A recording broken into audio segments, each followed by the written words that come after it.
So join us in the pledge of allegiance, please. Open the meeting. I pledge allegiance to the flag of the United States of America, to the republic for which it stands, one nation, under God, indivisible, with liberty and justice for all. Yeah. Here. Here.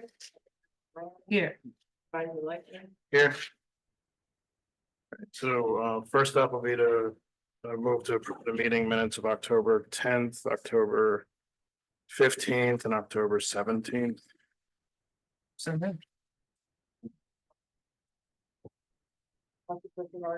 Yes. Yes. Yes.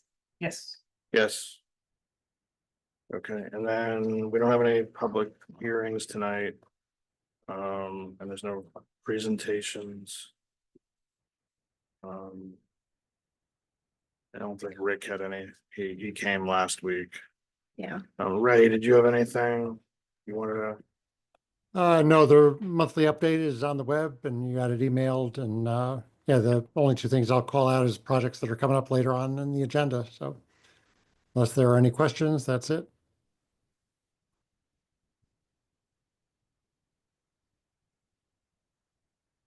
No, I didn't. Anybody have any questions? No. No.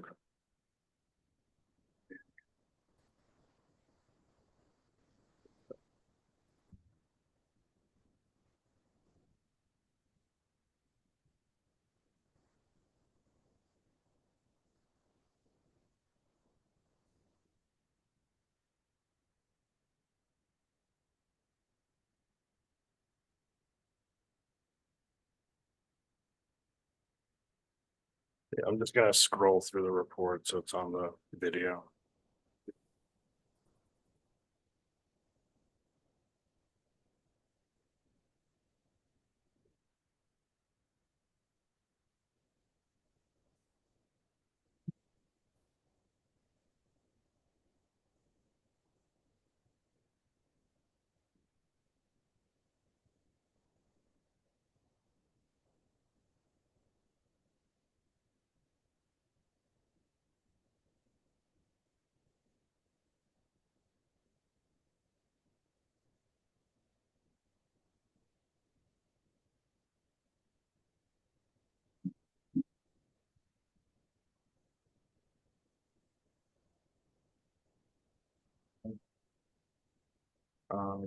Chris, did you have anything you wanted to?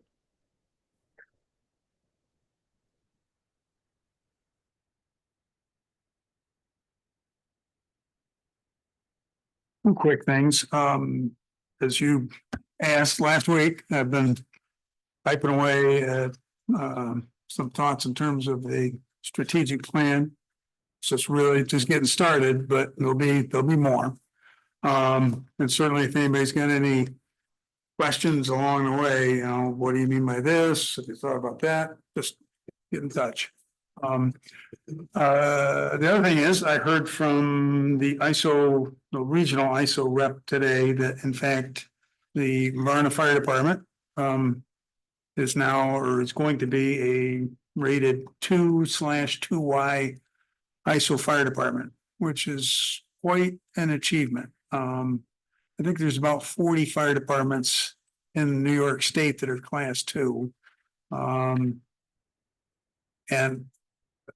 as far as I know, almost all, or maybe even all of them, are either career fire departments or combination.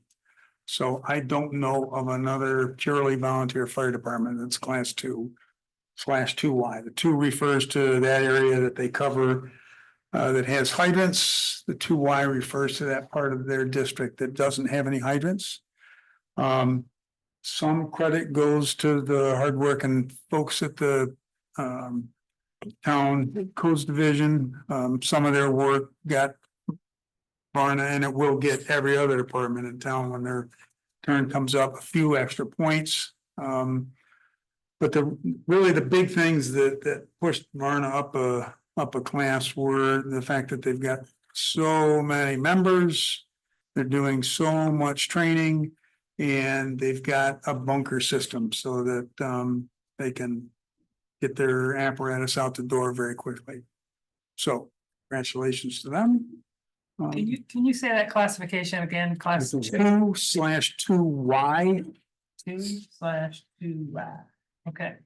And in terms of tangible results that it produces, Unfortunately, it doesn't really make that much of a difference. I've talked to several people about that, including my very own State Farm agent, because I happen to live in the Varna Fire Protection Area.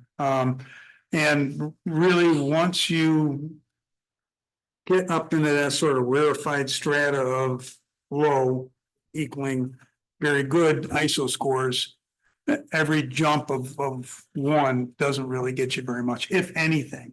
Mhm. So it's more a case of, congratulations for doing a good job in terms of all the things that ISO looks at. badge of honor, and how long do they have that before it's reassessed? Typically, ISO comes in every 5 years. Sometimes they let things stretch out for 7. If a fire department requests, they'll come in again. I believe it's a year or 2. But there's no reason for Varna to, request that. So I would say, you're looking at probably a 5-year span where that'll be good. Yeah. Thank you. Thank you. Thanks. Thank you. We're actually up to David, but he's not gonna be on just yet, right? Did you comment? We can go through other stuff until he's available.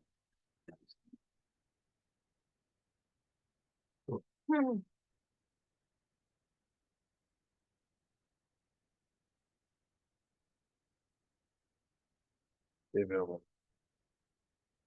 You didn't respond to my last message. Yeah. Let's Greg, brief that- wanna- Get that brief on. Yeah. Come on. Yeah. How is everybody tonight? We're good. Thanks for coming, Greg. Yeah, thanks. Thanks for giving me a few minutes. I apologize. I haven't been able to make more of these. I've traditionally had a conflicting appointment with the town board meetings, but trying to work through my schedule for 2025 to be able to make a few more of these because I appreciate the relationship between the town and the county. A couple of brief updates. I'll save the county budget for last. I was contacted recently about West Dryden Road and speed limit reduction request there. I know the county or the town board is addressing that. We did discuss it at our Facilities and Infrastructure Committee meeting this morning. Myself, Mike Lane, and Lee Shirtliff have all said that we would sign on to a letter of support to request a reduction in that to include with the materials to the state. So that should be forthcoming. We also, at our last meeting of the legislature, which was this past Tuesday, passed a resolution that mirrored the TCOG, the Tompkins County Council of Governments resolution that calls for EMS as an essential service, and are passing that on to our state representatives as they continue to weigh that issue in Albany. And we definitely stand sort of ready and willing at the county level to support whatever type of coordination, convening, conversation, whatever the county role may be in what EMS as an essential service in Tompkins County may look like moving forward. One of the things that came up also at that meeting is we passed our negative declaration for our seeker for Caswell Road leachate collection system upgrade.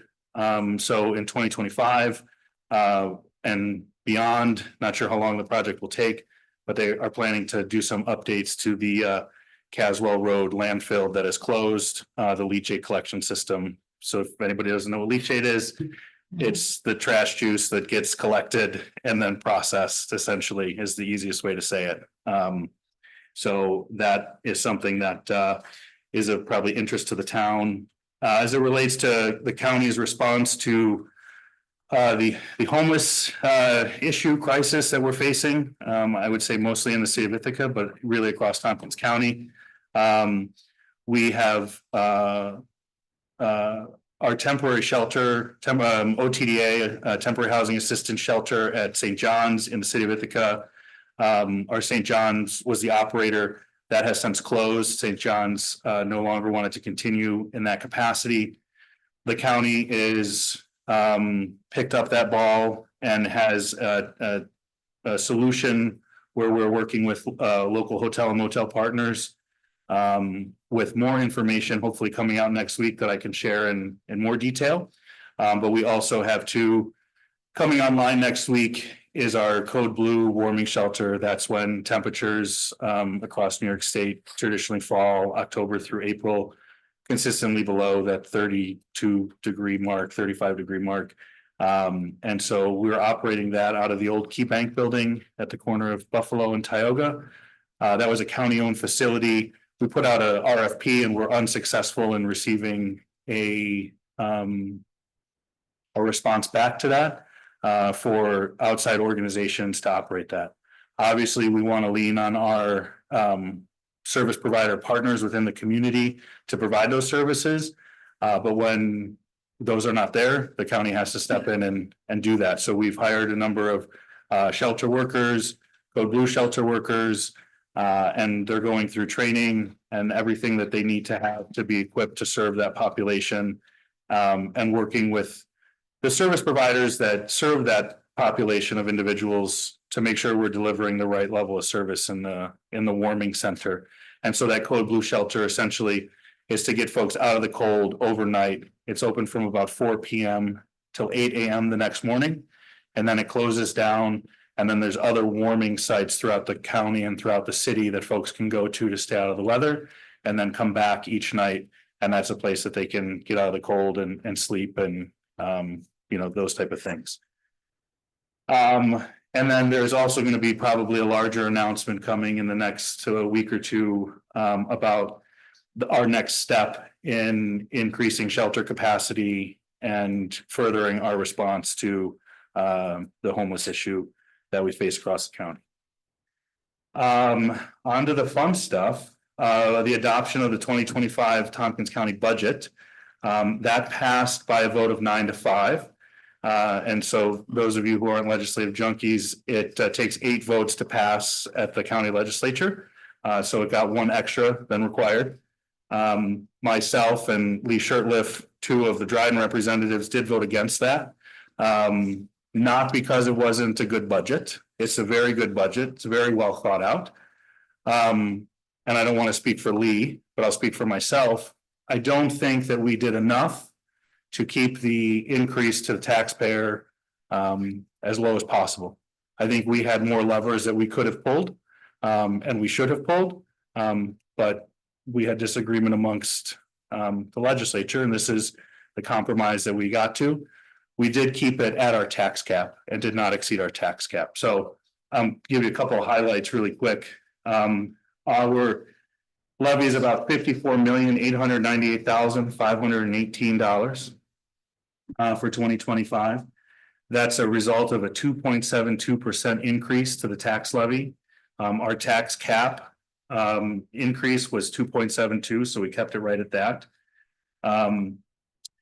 This is approximate tax rate of $4.79 per thousand of assessed value, which amounts to a rate decrease of approximately 9.79% and a net increase of 7% in local spending. For the county's portion of the property tax, the tax charge will result in an increase of approximately $115.79 on a median priced home in 2024, which was at $300,000, or a county tax payment of approximately $1,438. And so that was the 2025 budget. I'm happy to answer any questions or go into more detail about any of the items that I covered. So you said a 2.27% levy increase. Correct. Overall, and that allowed you to have a 9% rate decrease. Correct. And just for perspective, last year, I believe it was a 2% increase to the levy, and the year prior it was a 0% increase to the levy. So we've tried our best to stay in and around no more than a 3% increase. Some of us have strong feelings that with the healthy fund balance that we have, we could have used some of that to lower the increase. some of my colleagues would prefer to keep that spending for a rainy day. I personally think it's raining right now. So we did our best, but we're at least under our tax cap. They weren't Dryden numbers. I think we cut ours by 12%, but we commended them. Sure.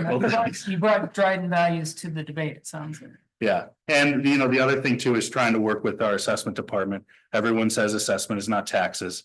I understand that, but it's one of the things in the formula in which we use to determine them. So it does play a role. Any other questions? I just want to share, I want to thank you for carrying that essential services resolution and inviting me there on Tuesday night. I was really impressed by the enthusiasm from you and your colleagues on that issue. I sat in on an association of town supervisors meeting that was held today. And you know, towns across the state, you know, there are probably over 100 people on these calls. Yeah. And, Jason let me sit in on this one because it was all about essential services, and it's got a certain amount of buzz across the state, and felt good to let folks know that Tompkins County has endorsed this. And I encouraged other towns to pass a similar resolution and get in touch with me for the language, and some did. So That's I great. think we're looking at an attitude change on this across the state to declare it's, you know, EMS and essential service and all the planning that would come with that. It's pretty exciting that our county is already looking around the corner and seeing this as something that needs to be doing as a matter of policy.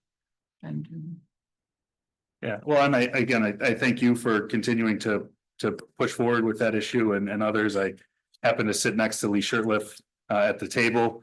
And we have quite a lot of conversation about, you know, some of those essential services and the experiences that he's had, and I know he's a strong advocate for this as well. You know, we look forward to having the conversations. You know, I don't know what this means yet. I don't think really anybody does. But it's the start of something that needs to be addressed, because we need to make sure that we have the support and we continue to support those that are responding and those that are in need of response. yeah, well, some of the things that came up today from the other towns were like, would this allow towns to work with towns? And the answer is yes. Would this allow counties to work with towns and enter into MOUs for EMS and light rescue? And the answer is yes. Would it allow for funding? It kind of leaves that question open, but yeah, I think that's the other shoe that needs to drop from Albany. If you're going to encourage this stuff, how are you going to pay for? And you know, the idea of countywide CONs came up, and there are, I think, 9 counties with CONs going, you know, a certificate of need, allowing ambulance services throughout the county to be provided or managed by the county. So, you know, there's some interesting best practices sharing that's going on now. Yeah. And I think that's the right direction. I would just point out, this was not the first time that the legislature has weighed in on this issue. Last year, there was a packet of 5 initiatives and a resolution that came out of the New York State Association of Counties that we did pass that included this. This was really a reaffirmation and recommitment to that issue.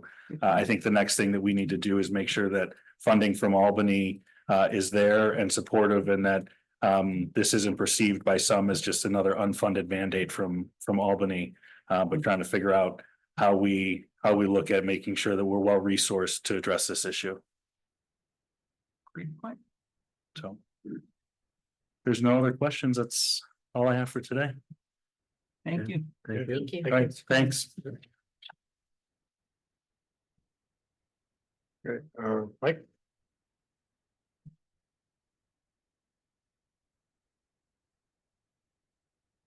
You snuck in everybody up here, already up here. I'm sure Greg County.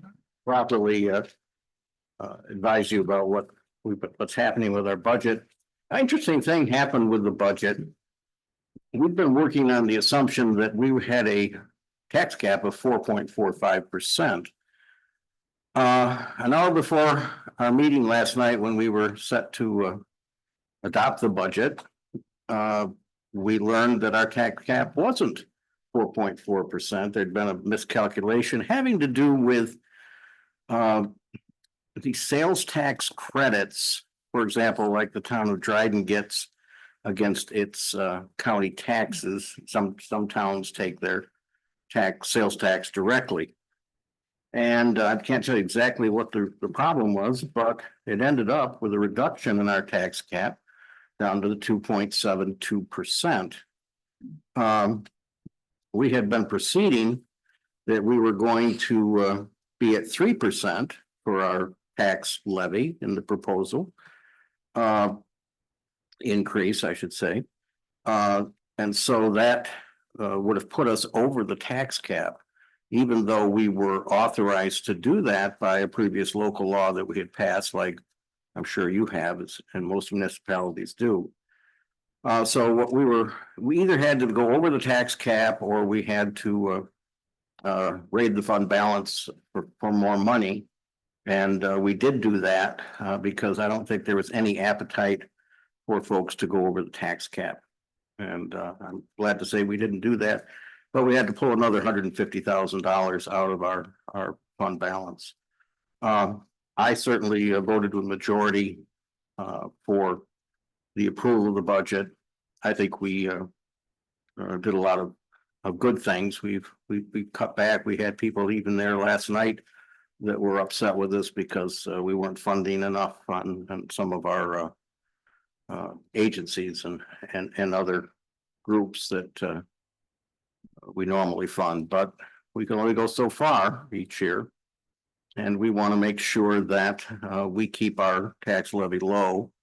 We heard loud and clear, for example, the public's dissatisfaction with the initial proposals of the Ithaca City School District increase in its budget.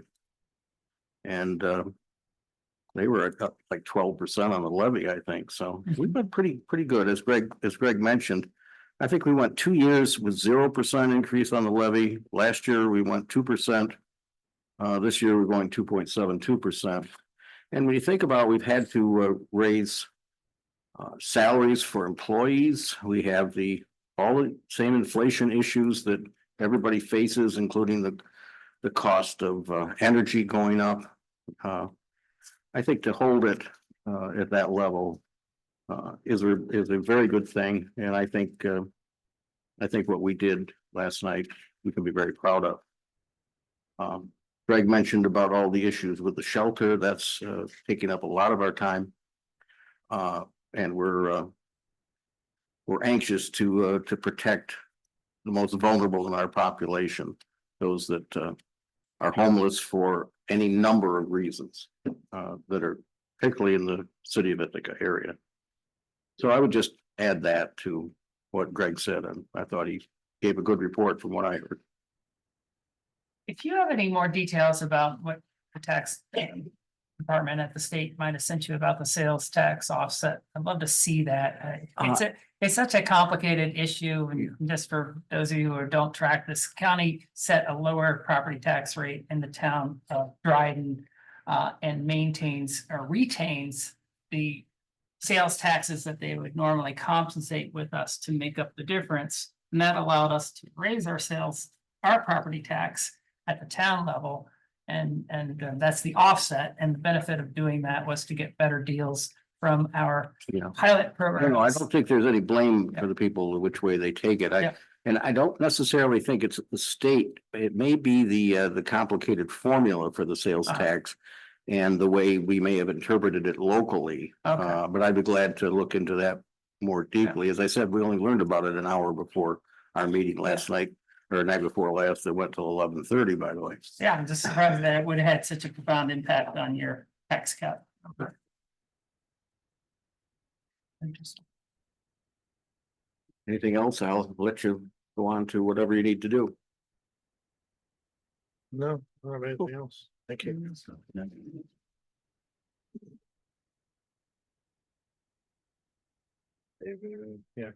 David, you're up. Oh, good timing. One last question. When does your new county administrator start? Beginning of the year. Beginning of the year? Yeah, of course, Comfy, Of course. and he'll be starting at the first part of the year. There will be a little bit of overlap because Lisa Holmes will be available sort of on call to help out for about a month. Thank you. We're looking forward to his coming on and I know our departments are and a new era. And you need to hire a new public information officer, is that right? Yes, Dominic Recchio is going to become the deputy county administrator for the city of Ithaca. Deputy city manager for the city of Ithaca. Let's get the terminology right here. And so he's leaving very soon. And we've got to hire, that's a big job. I just read the job description for that and it's amazing. For the city, No, No, for the county. For the county. for our county. the public Our information. public information officer. Oh, yeah, he's been great. It's, we expect him to do everything, or her to do everything. Okay, Thank you.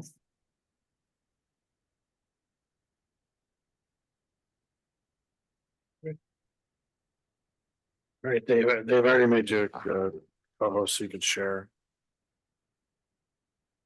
Perfect.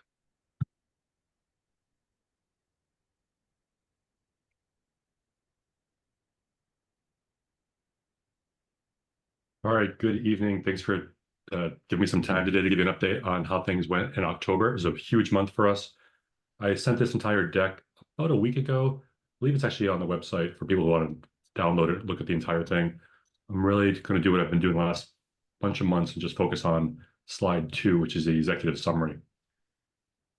A lot of stuff happened. So here's the update as of right now, which is that the Municipal Infrastructure Program, this is the New York State program to grant us $9 million to bring broadband to all unserved and underserved homes in town of Caroline and town of Dryden. It was awarded to us back in June. We are the first of those 5 projects to have live customers that are using the service, that are paying us our monthly fee, and the installation for those customers was paid for or will be reimbursed for from those MIP funds. This is really remarkable. It's really because the project was shovel ready. It was already up and running, where the other 4 projects were just starting. They're early on. They're doing the permitting to get access to telephone poles. We were already up and running, so we're able to use this money right away. And it's such a big difference compared to the other projects that of the 33 projects that are now approved by the Connect All office, we were the one that was called out publicly last week at the Southern Tier 8 Regional Infrastructure Summit by the director of the Connect All office, Joshua Breitbart. So kudos for the town of Dryden, for the town board for getting this project started over 5 years ago. We're getting our first customers online back in November of 2022. We were able to take this money and put it to work right away and help get customers online. The other parts of the project that we're tracking this month, we received the grant disbursement agreement. We've reviewed it, sent back comments. This is the final document to sign off with New York State to allow us to submit our invoices and our canceled checks after we paid our invoices to get reimbursed for those payments. We believe the first of those reimbursement requests will go out in January, with payments coming back to us sometime in the first quarter of 2025. And finally, within this program, we are continuing to have weekly calls on Tuesdays at 1 o'clock with the Connect All office, just to give updates on where we are with construction, with installations, with permitting, as well as all the financial components and legal components of the project. A lot of stuff happening with MIP. Any questions before I move on about the MIP project?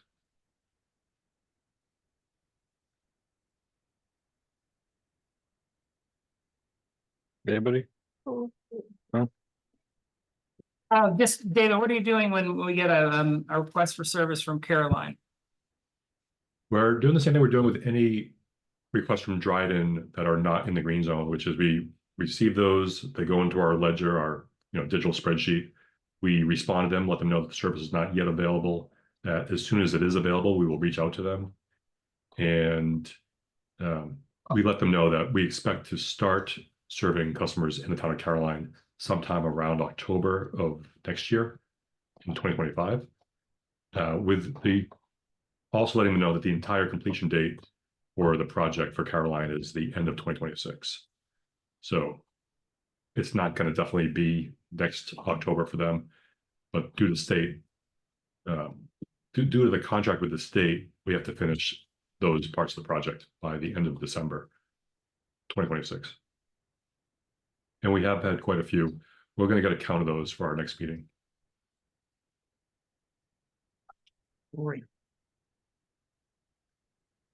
We're now able to serve 1,187 parcels. This was as of November 1st. We just did another 2 releases this month, so we're well over 1,200, close to 1,300 homes. 20% of the town of Dryden. Regarding households, because of apartments and mobile homes, a mobile home park like Ithaca Estates has 74 units, but only counts as 1 parcel. So that's why the number of households is so much higher. We are now able to reach 25% of townhouses, households with the service.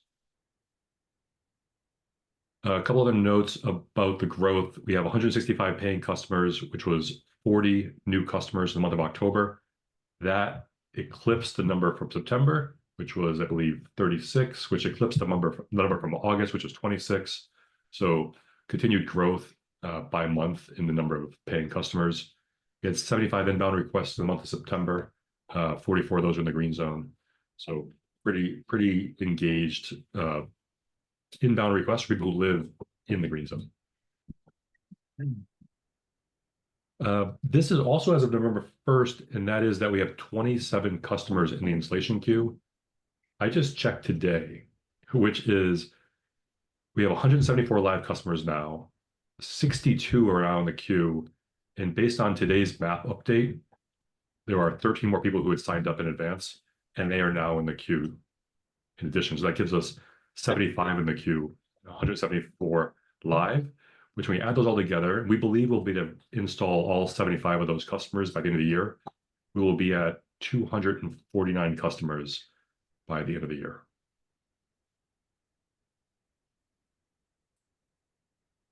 That is, go ahead.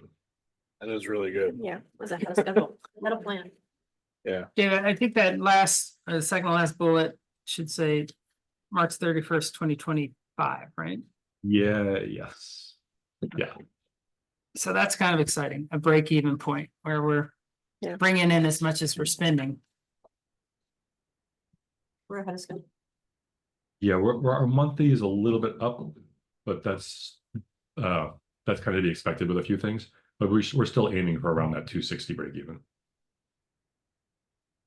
We're seeing some good numbers on people who are purchasing higher tier than the minimum, as well as some more commercial customers, and both of those pay more than the $45, which is the lowest introductory rate. With the lowest rate, there's no introductory rate, the lowest tier that we offer. So, anytime someone buys a tier above the lowest tier we offer, it increases the amount we're getting per month. So that helps us get closer to break even quicker. Do any of the customers sign up for the lowest tier and then upgrade to a higher one? We have had some customers do that. So one thing to note that as of March 1st, we had 32 customers.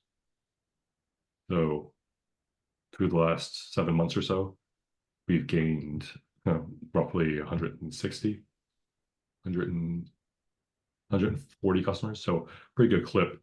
As we're adding more parts of the map are turning green. It basically took us 14 months to get 30 customers. And then it's taken us about half that time, 7 months, to grow from 30 customers to 175 customers. So pretty rapid growth in the last 8 months. And then finally, there's always a link on here for the new map with new parcels, including today where we added parcels around Etna, as well as Route 366 from Route 13 north through Etna, all the way into Freeville, and parts north of Freeville, all the way into Malloryville, as well as parts of North Road coming north of the village of Dryden. So we're We're not quite on all of Perulville Road, but we have a couple houses now on Perulville Road that I just saw on the map today. Not that anyone's counting. Actually, something interesting did happen, which I don't have on the map because it just came up today. You can't really see it here, but in the in the northeast corner of town, Route 366 comes into the hamlet of McLean, which is in the town of Groton. And then a road turns southeast from there is Gulf Hill, comes south back into the town of Dryden. And once Route 366 leaves the town of Dryden, it becomes School Road in the town of Groton. For us to make the connection, the fiber goes up Route 366 from Freeville to the Groton town line. It crosses into the town of Groton for about 8 houses, hits Gulf Hill in the town of Groton, and heads southeast to pick up all the houses on the Gulf Hill side, that end of Gulf Hill.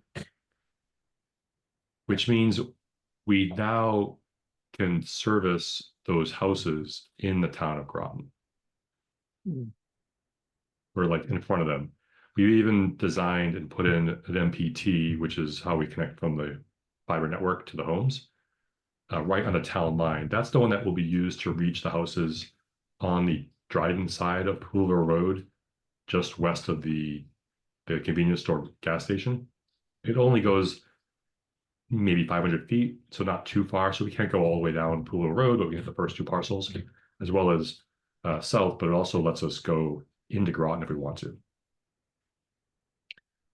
Just for the record, about 1/3 of what's considered the hamlet of McLean is in Dryden. Yes, and we will hit all those houses, the mobile home park that's there, as well as all the houses that are on the Gulf Hill side, Gulf Hill Road side. Good. Hey, is there a path up North Road yet? Yes, it might just be best to show you the map, what it looks like right now, to give you an idea of how this looks. Let me move this over here.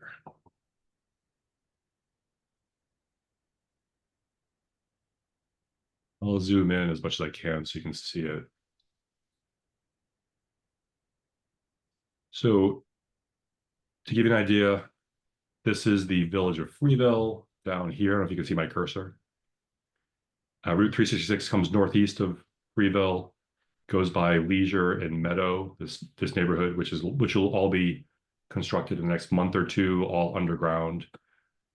And then the network follows up Fall Creek Road, which is Route 366. Everything here in green is live as of today, which includes these houses on Malloryville Road, as well as North Road coming from the village. Annie Lane, which is will all be underground. That'll be coming again in the next month or 2 as we finish up some other underground work. So the question, or the part of the map I was trying to mention was the fiber comes up Fall Creek Road, which is Route 366, to here to the town line. We have an MPT here at the intersection of Perulville Road and School Street in the town of Dryden, which can feed west to these 2 parcels. And then the network follows northeast to this intersection, which is McLean, the McLean Fire Station. There's an antique store here. And then it comes southeast on the Gulf Hill back into Dryden to reach these homes.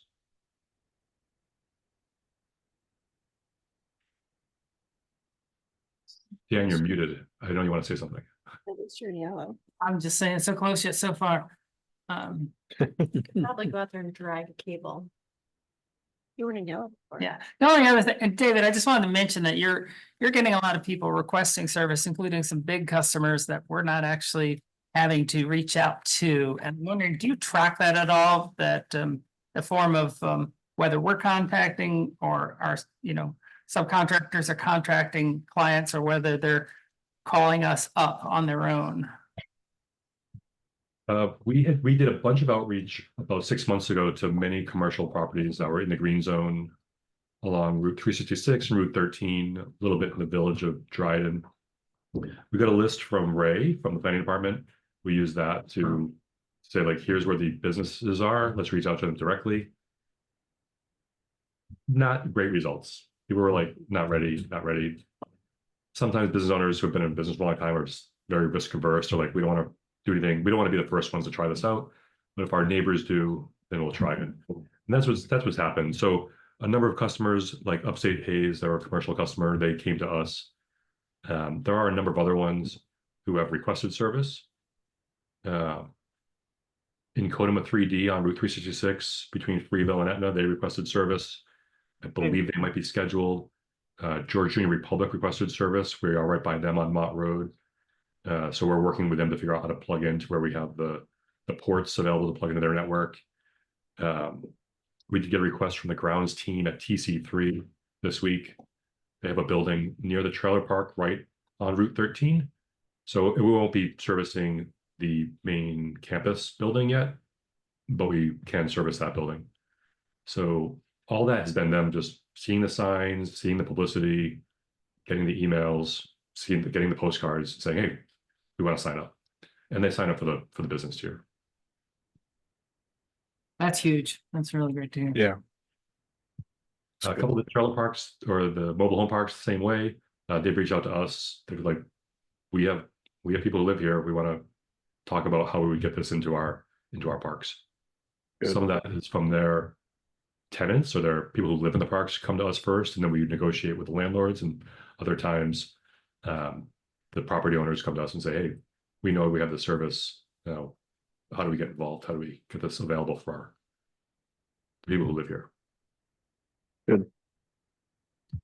Yeah, that's what we want. Yeah, that's great. Yeah, that looks like it's looking like next year is gonna be a big year for us, though. Yeah, if we zoom out, this yellow area is everything right now in the yellow area, which is basically north of Route 13, as well as some parts of the village. We have permits in with NYSEG, or we've received permits back.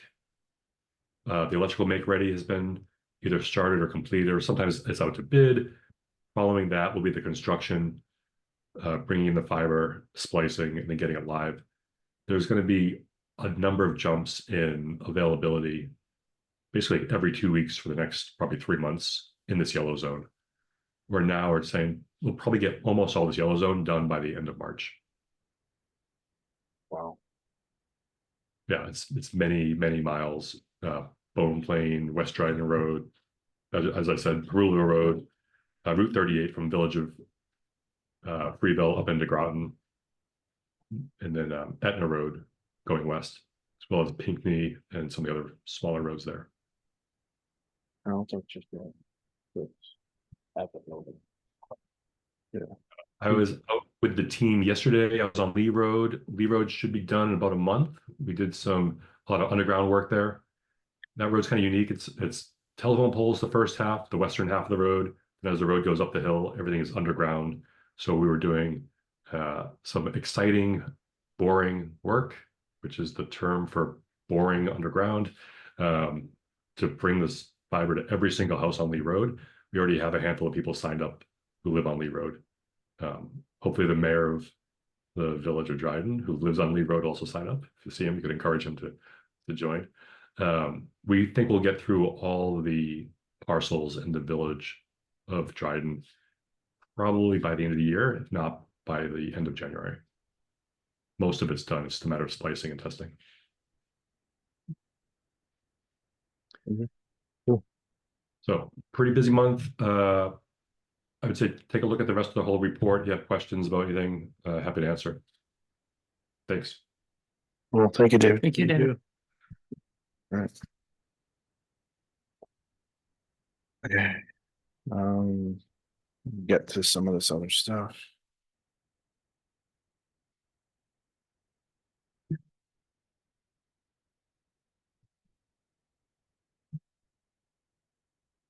All right, so first there's a resolution. It's 12A, it's for drawdown for the sewer capital project. That's in Varna.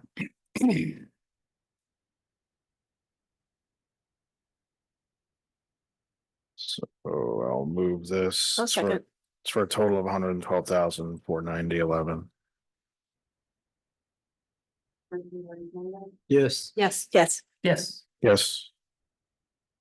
All right. And then. We have need to approve a purchase of materials for Dryden Fiber. For. This is a pretty big one.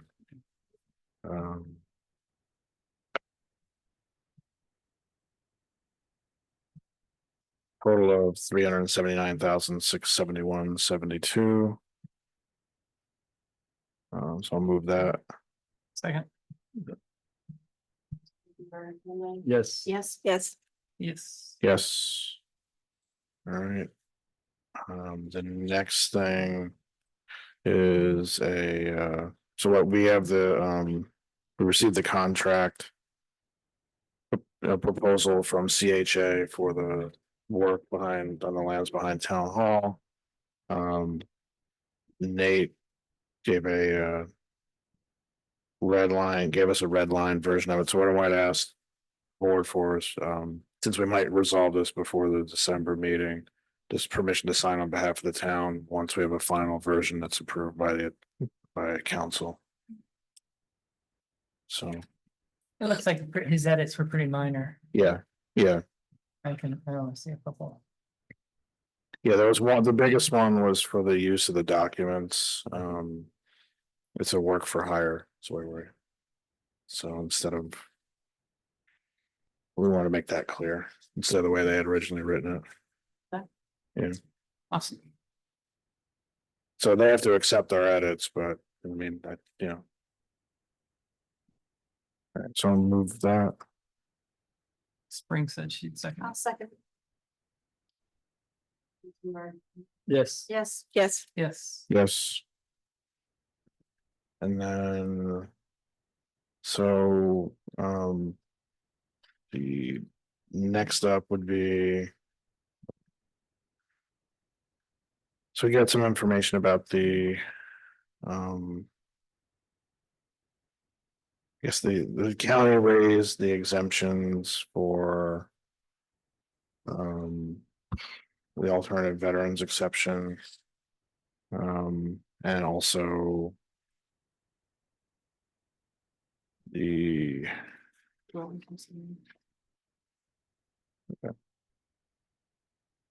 And also for low income and disabled individuals and seniors. Yeah, all right. So. I mean, we can move these now and. Follow the county, or if you wanted to get more information from. Jay Franklin, I did ask him, but. I mean, I don't think it'll be a large effect, but it will change. Potentially the tax rate, mild, like very slightly. but Like 0.004. how do we go back and do some sort of amendment? Yeah.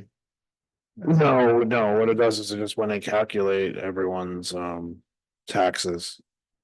Those people who are eligible for the exemption, it'll lower the amount of their the value on there It says, that's used for the assessment. It's used for, okay. Yeah. it said it would translate to about a minimum of $1.47 increase to the average house's county bill. So it's a very minor amount. To offset the benefits to Oh, the other groups. Right, it Right. raises it .004 dollars. Sure, I don't see us bucking the county on this one. Mm-mm. Okay, so Put together a resolution for December. yeah, because I think we had done this. Wow. Yeah, yeah. Abby, how many people do we have that take advantage of this? Do you know offhand? Okay, Yeah. So yeah, we can put together the resolution then for December and then pass it on the 12th. I want to get this language right. It says low income disabled individuals and seniors. Yep, And our well, what's on our agenda says increase low income senior disabled exemption. Are they Yeah. different? Can you, is this for all seniors and then low Yes. income? So all seniors get All this? seniors and, right, Okay, right. so there's always been a senior exemption and this just will increase the maximum. Okay. Income. got it. Right. And then there's a separate one for people with disabilities that they can apply for. And then, of course, the veterans Mhm. has different levels. Right. And we have a few who qualify. Right. Okay. So I'll get that resolution prepared and we'll put it on for December 12th.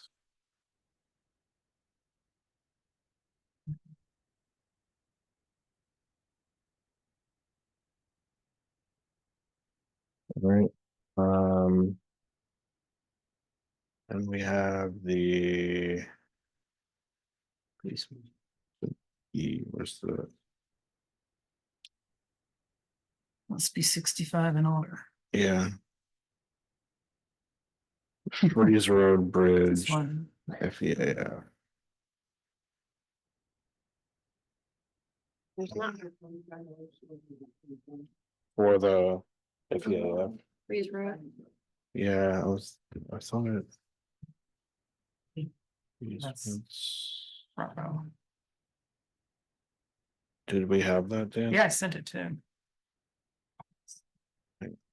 Is Cassie on the call? Mhm. Yeah.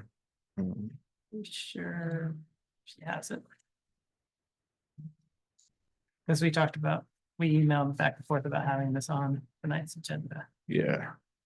Let's see if it's- 11:14, But it's been posted before. yeah, Was I gonna, was it, that's what I was looking for.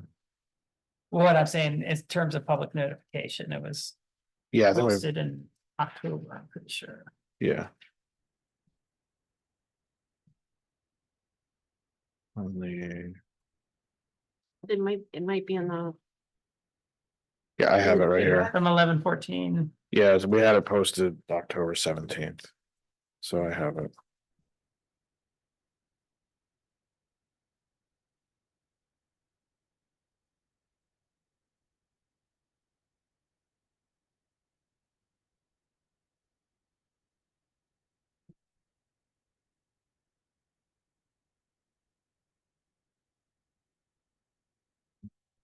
You guys have it?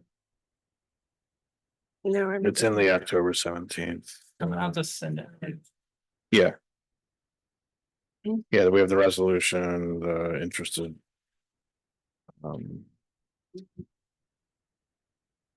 The mailing list is for interested involved agencies. In October. And at the October 17th. But we gotta go through FBA. Yeah, we have to go through the FEAF, so. And is there a resolution, do we like, is there a proposed resolution to declare neg deck or? Let's see. Check it. you're sending it That out. was the lead agency. Yeah. You should have the FEA. We're looking for the resolution that we needed. I Yeah, could have sworn I asked, Is it on the T drive? Cause she doesn't like the T drive, 'cause not everything she could get onto the website. yeah, that's what I'm looking for.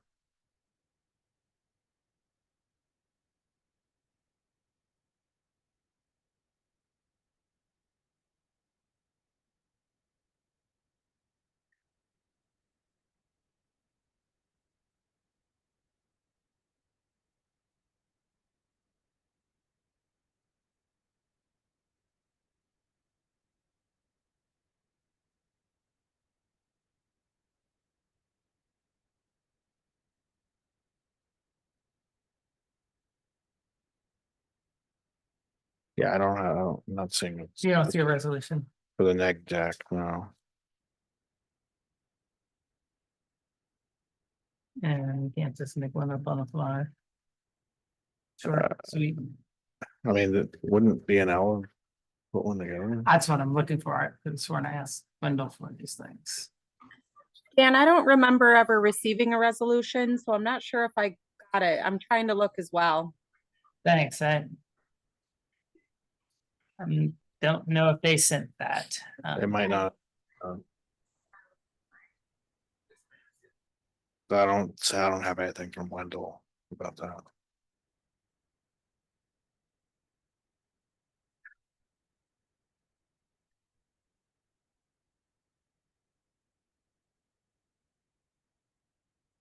And they need this so that they can send the last bit to DOT. Mhm.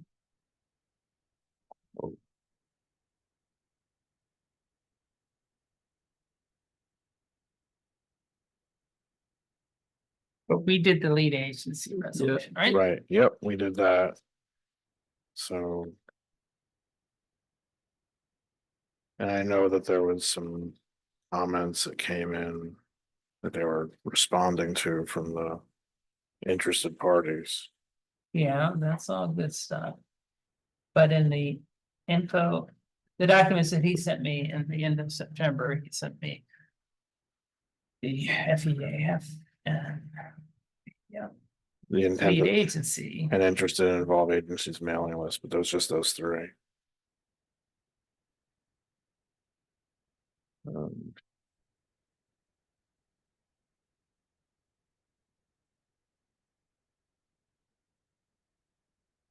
Yeah, and there was no resolution attached to the FEAF.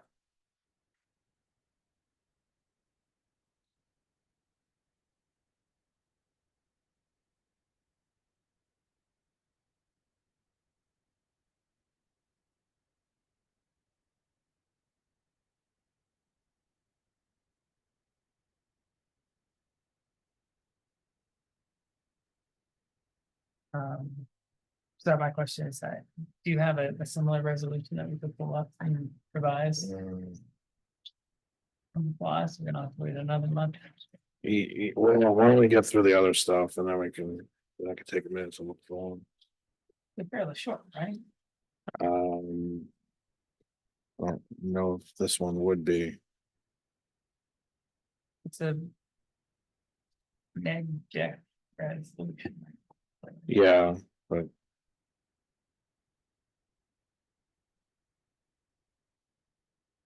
Trying to see what we used to do. yeah.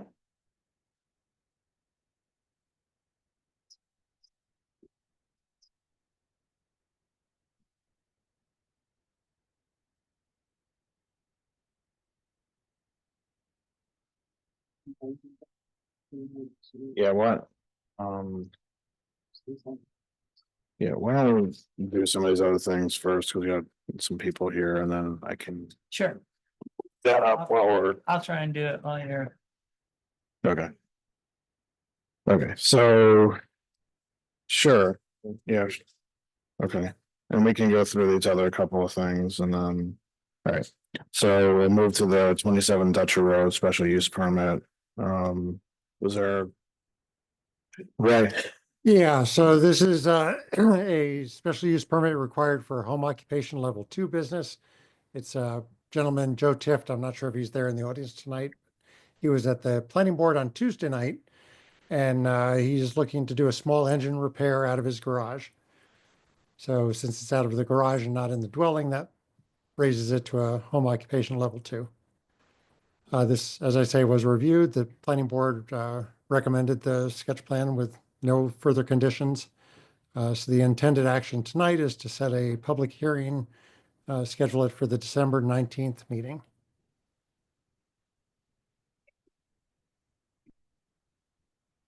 Is there anything on this one or not? Do you have anything else to introduce on this one or not?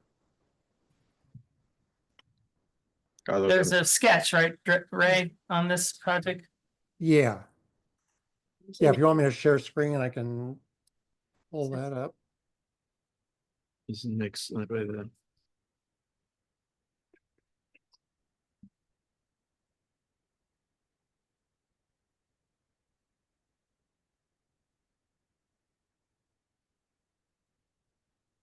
So you can see roughly in the center of the screen, it's a residential lot there. The Route 13 and Dutcher Road intersection is off to the east side. So this is only a couple of lots in from Route 13. So starts a residential row of 3 houses there. His garage is about 36 by 48 feet, and it would be half of the garage would be the small engine repair.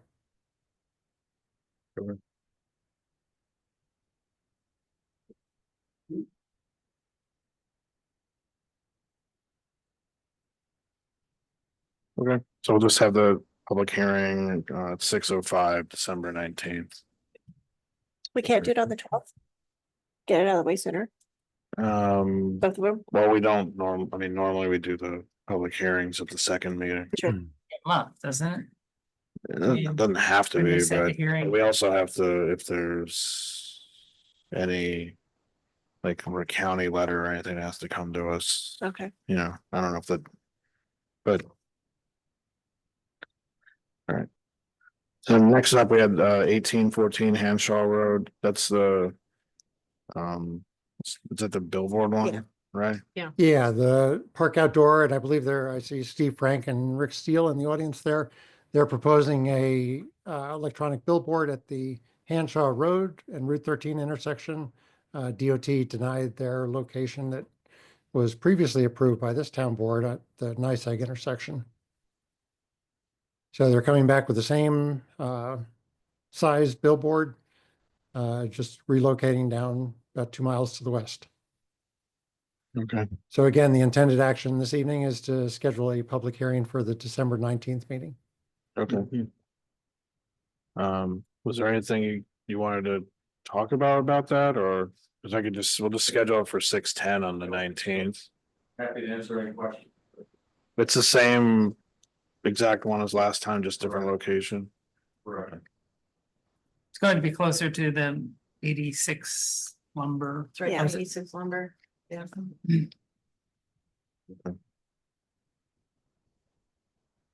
Okay. Seems like an even better location, in my opinion. No, depends on the time of day. Yeah. We drove in here tonight, traffic jam, like at least nice well time. Right, cars back up. Yeah. But no, we're happy with this work out. Very happy. Mhm. Been a long road. Mhm. Okay. I see what you're saying. You're saying the proposed new location is your second choice. You would rather have had the other. It would have been. Yeah, I follow There you. are lots of benefits. So. Indeed. Yeah. Right, so that'll be scheduled for 6:10. Then, Okay. on December 19th, right? Okay. Cool. Yep.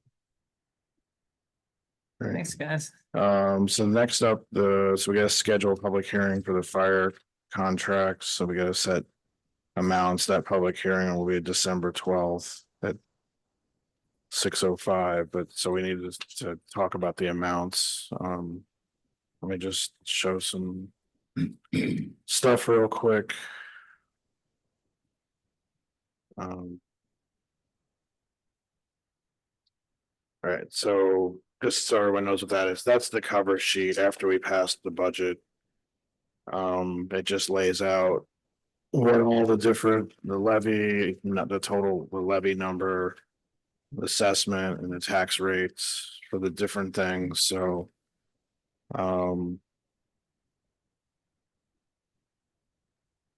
I broke it out into some just different sheets to talk about just a couple things. So the town. This other one here is just the town general warrant part, okay? And this is something I just did while we were sitting here. So the levy, so the rate's gonna drop from 24 to 25 by a little bit over 12%. But the levy is got the total levy increase for the general warrant part of the budget. It's 4.39% increase. Okay. From 24 to 25.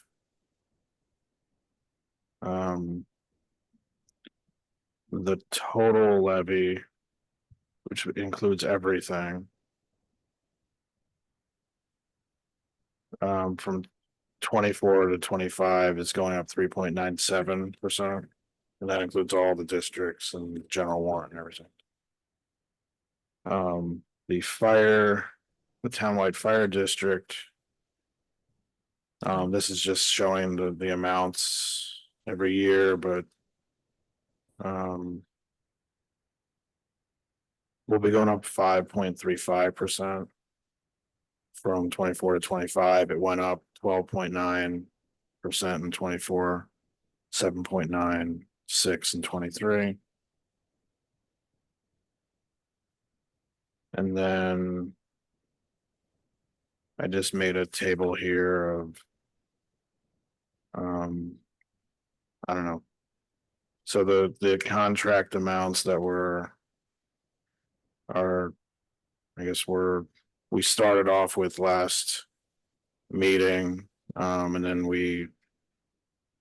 for Neptune, it's 595, 503, 419, 046 for Varna. And then ones we were discussing, so the numbers here. The numbers here for Aetna and WB Strong are the ones that appeared in the preliminary budget. Well, we were talking about changing those last week, which is really what I think we're here to talk about. So the proposal I was going to put out, and I know other people may have other ones, is to move the capital money from Aetna, the 75, to WB Strong, and that would change the numbers to 397, 499 to WB Strong, 173, 500 to Aetna. And as far as so that's the amount that would go on the contracts, but with Aetna's contract, I want to make it a 2 payment. One they turn in what they have to turn in beginning of the year, and then the other one end of July. With numbers they have to target. Well, we gotta see some kind, if we're gonna do that, see some kind of improvement. Between January and the end of June. And then with that proposal, what happens if they don't have those numbers at the end of Well, June? the things that I'm gonna put in basically, what I would say is 2 payments. And then add, which actually isn't in these contracts for some reason. Termination by either party upon 30 days written notice. There wasn't a paragraph in these for that previously. So essentially, you're saying we're going to write the performance standards into the contract. Yeah, I mean, basically, yeah, we'd have to figure out, and that's something to look at during this contract turnaround time, but I would say yes, if we're gonna, and that's my proposal. If someone else has something else. you can And I do just that. want to clarify that, I was in a meeting today with the Attorneys Advising Association of Town, and this issue did come up, and it was affirmed that in contracts to emergency responders, we can indeed put in performance standards. There was some talk about this earlier this year with our departments, and we were, hearing that we can't put performance standards into contracts, and that is not true. We can. So I know this is not necessarily a popular concept, but looking at the budgets, it feels like we've got 4 fire departments, 3 of which are extremely active, and we work really hard to try to keep them functional. But if we were only splitting the pie 3 ways instead of 4 ways, 3 of those fire departments would be in much better. It'd be easier to do that. So I really question whether there would be value in not renewing one of the contracts and taking that money and splitting it between the others. So if we did not renew Aetna's contract, they're the ones who are perform the least number of calls. And we split their district up between Freeville and Aetna. Freeville and Varna. We could make Freeville's original request whole for what they asked for, which, and then split the remaining, I don't know, 60-40 between Varna and Freeville based on, at least based on the numbers now for how much they're responding to those areas. And then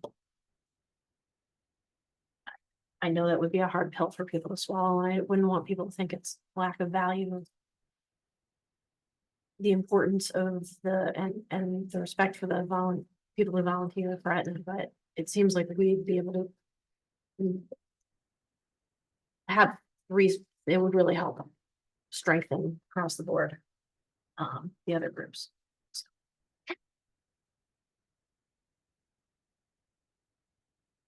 Did anybody else have? Well, I guess my concern about that is the transition that would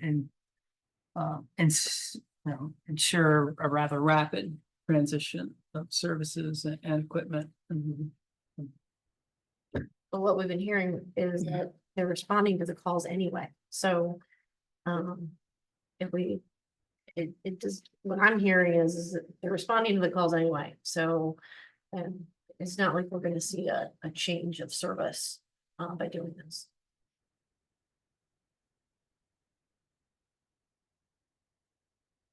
Right, and the service level, I agree, The service level will remain stable. but there are operations, there are assets. And I just worry about a coordinated, transition from. We don't have to do that day one. I mean, Yeah. we could say, okay, over the 6 month, first 6 months of the year, we work on that, and we coordinate with our partners who we renew our contracts with. It doesn't have to be an immediate predetermined thing. We maintain current status of service, and we assess where we're at after we get past that point.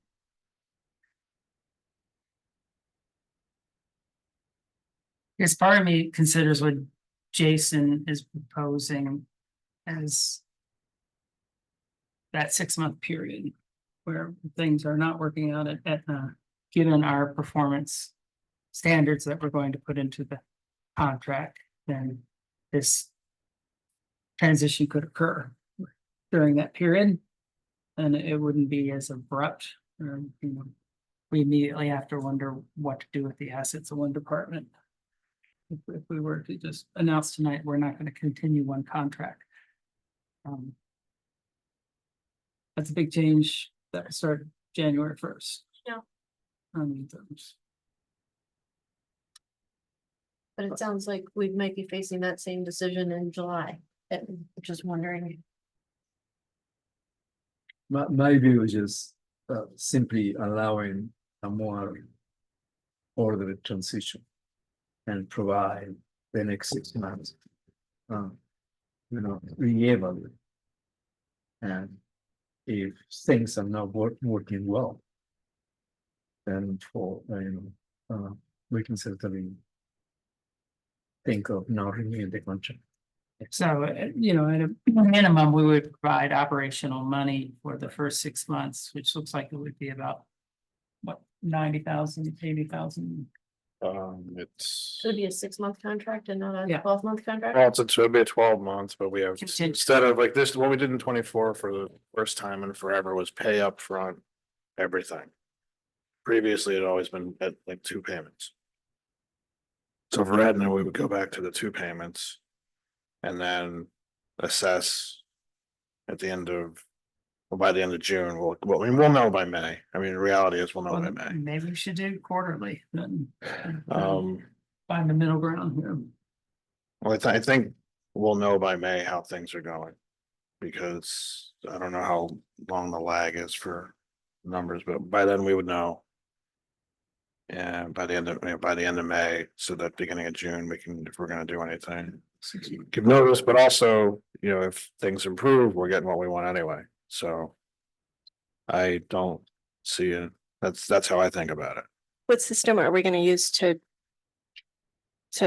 look at the numbers? Because we haven't had accurate information in recent years. So are we confident that we have? Well, I would system. say, I think if most accurate stuff about who's showing up and everything is that rip and run part of the data we can get from the county. That's what we'll use. So last meeting. Aetna suggested that explained that they would be telling the county that. That the county cannot call. Varna or Freeville until after they ping them once or twice. So it was going to delay response by Yeah, we're not gonna, 7 minutes. no, the, And my understanding is we can't stop that. Aetna can do that whether we like it or not. well, Is that- there's that termination clause in the contract, and if Yeah. that thing if that happens, then I think, then that's gonna be exercised. Do we need to put a provision in the contract about that? we would have to- Well, the letter that we had them sign off on about consulting the town before making any change. Cause they Would be part of specifically this. said that they would do that in order to give themselves more time to get there first, so that it would and make their numbers look better. Because the fire chief makes the changes, not the town. Yeah. So Yeah, well, the thing is, they agreed, or was it earlier this summer? Chris, it was it was over the summer, correct? Automatic mutual aid? Yeah, that letter that we did, 23, so that we would want to keep in place. Yeah, because we can't have suddenly having people getting Yeah, we can't have, emergency response delayed. I mean, that's a long period of time for someone having a heart attack. so legally, can we say that that's a violation of the contract then, if they make that? Yeah. Yeah. Okay, That's the sort of thing we can write in. and I think that yeah, sorry, that's what I'm proposing. So if there's Well, so that's one aspect of this, and. Yeah. I'm not comfortable with the, some of these other numbers, though. well, the numbers, so so anyway, the way that, let me share this again. So the way it would. So what I'm proposing was just this. It's the stuff that's highlighted. So it would go. 'Cause we had, I think, set 595, 503 for Neptune, 419, 046. Varna, then it would increase WB Strong, 397, 499. But they're also, like we talked about, what I said last week, some of this additional should come from the village. Such as like village doesn't have a court expense anymore, that can go to the fire department. Right, so how do we pick that? I mean, That doesn't affect us, it's just like their total request. Our total I in think the that- budget was 1,606,502. Yeah, there's also That's the number workers' we have comp for- and some things that are not included in this contract number that's in the Okay. levy. Mason has a question. Yeah, Mason, is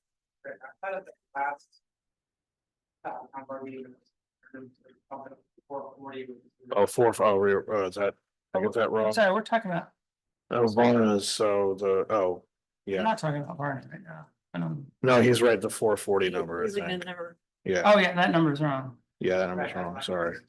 Yeah, Fair point. it was what was the number again then, 440? It was just 440. was it? Okay, Let's see. alright, so I got that wrong. Yeah, that's right, and then okay. So the numbers here with the highlighted section is what I'm proposing.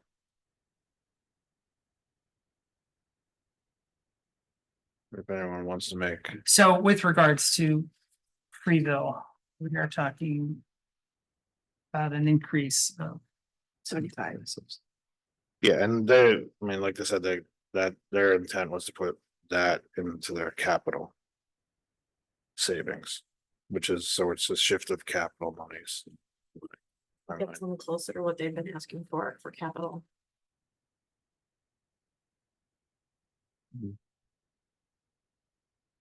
Yeah, but I've been pretty clear that I don't support these double digit, in this case, 20+% increases in anyone's budget. I just don't think that's how budgeting should occur. And, you know, so I'm not comfortable with that number. So we'd have to move it back down, because we already passed the budget number, so we can't Yeah. change the, Well, the levy's not gonna Six. change, yeah, the levy amount's not gonna change now, we've already. and we Set that, cannot put any of the funds into fund balance. well, no, what we don't contract would go back into the district fund balance, so it could be. Reallocated I later, think Amanda said we cannot do that. uh, We But that's just- cannot levy money for, put in fund. In her email, let me check.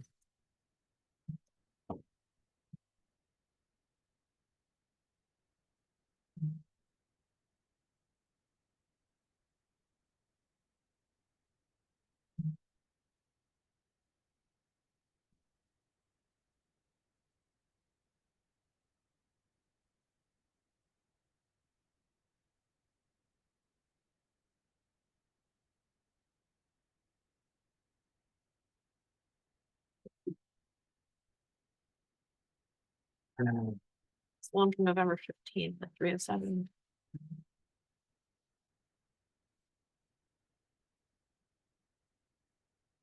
Not. No, allowed you under the cannot. property taxes, that No, includes you money can, expenditure. yeah, we can't, there's no other fund source for the contracts other than the levy.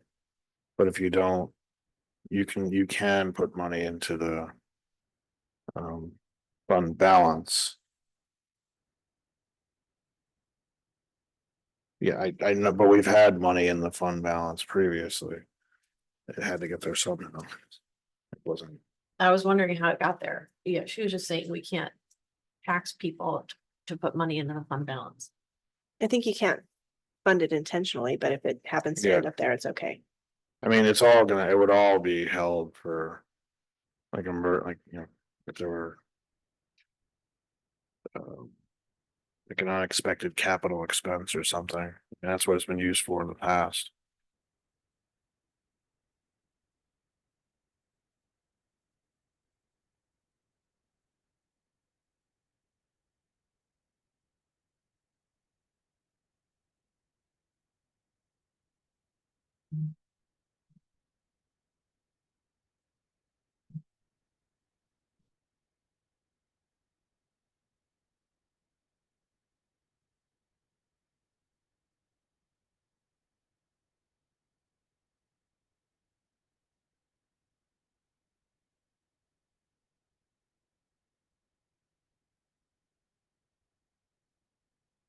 Anyway, is there another? So we're gonna be raising the same amount regardless, it's just that whether it's gonna go to a. You're gonna have a different amount going into. The contracts or some going into the fire protection district. Fund balance, that's the only thing. Right.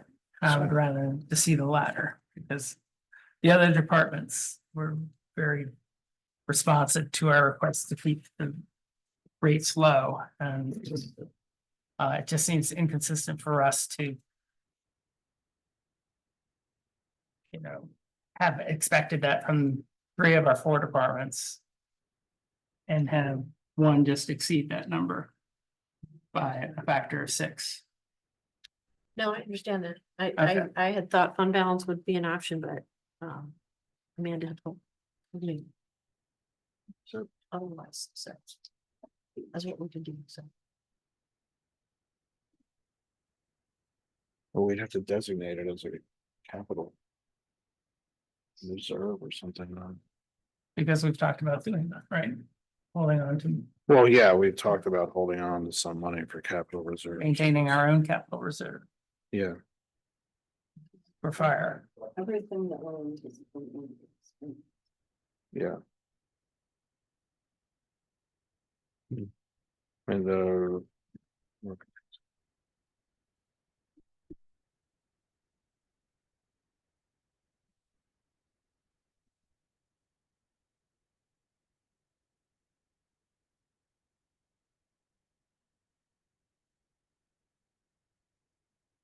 and we've had a decline of the fund balance from. It was 312,581 in 2021. Then it's gone down. Went down 90,000 in 2023 for the free bill cap reserve. 75,000 again in 2024 for the duty truck. For free bill. So there, that's where that money's gone to last two budget cycles. So so I've made my proposal. If there's an amendment to it, and that's where we're at.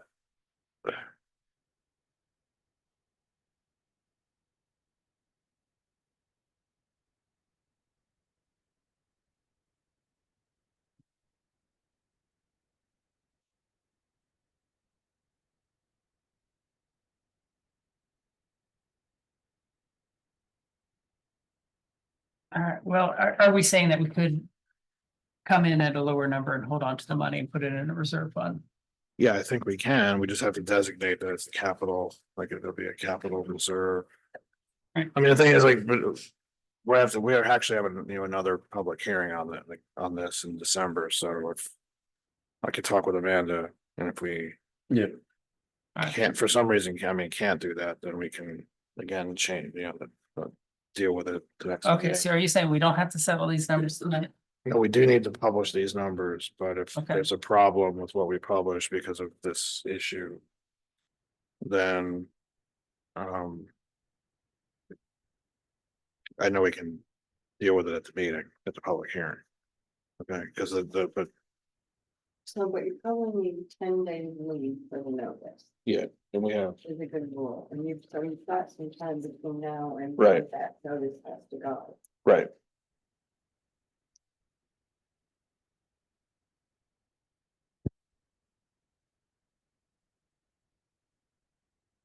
That way, again, like this is what I propose. This. Sunshine.